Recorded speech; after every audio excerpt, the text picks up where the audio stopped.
السلام عليكم ورحمة الله تعالى وبركاته. الوداد الرياضي يخرج من دور المجموعات من كأس العرب. للأسف الوداد البيضاوي ما عرفش يسير المقابلات ديالو. التشكيلة اللي دخل بها عادل رمزي في حراسة المرمى: يوسف مطيع، أبو الفتح، فرحان، وزولا كظاهر، لاملود،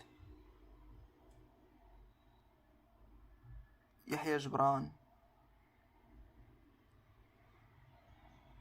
زكريا دراوي، واسماعيل مترجي. بالنسبة للهجوم دخل سام بوكا رأس حربة،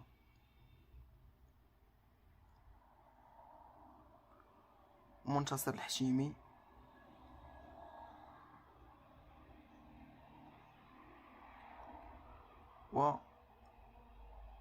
ومترجي في الجناح. هذه التشكيله اللي دخل بها المدرب ديال الوداد الرياضي عادل رمزي. دابا منين كتجي تشوف الماتش كيفاش تسير وكتفرج في المباراة وكيفاش الامور كانت غاده، كتعرف ان المدرب الوداد واللاعبين ما عرفوش يسيروا المقابله ديالهم ضد الاهلي السعودي.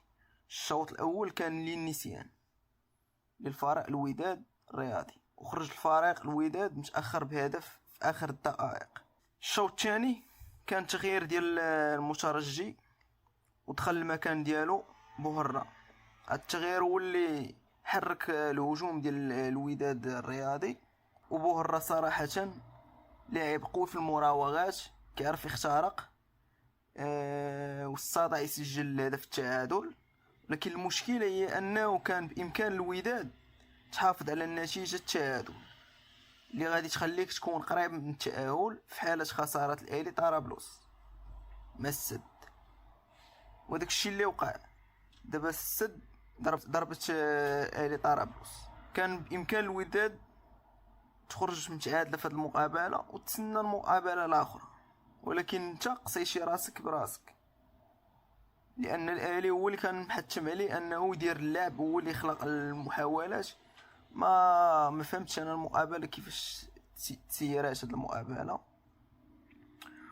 خصوصا ان الهدف الثاني ديال الاهلي السعودي كان 2 دقائق من بعد الهدف ديال البوهرة ماركا في الدقيقه 62 عما اظن. موراها دقائق 64 سجلوا الهدف الثاني ديال الاهلي السعودي. ما تنساوش تابوناو معنا في لاشين، تفعلوا زر الجرس باش ديما يوصلكم جديد. تهلاو لي فراسكم.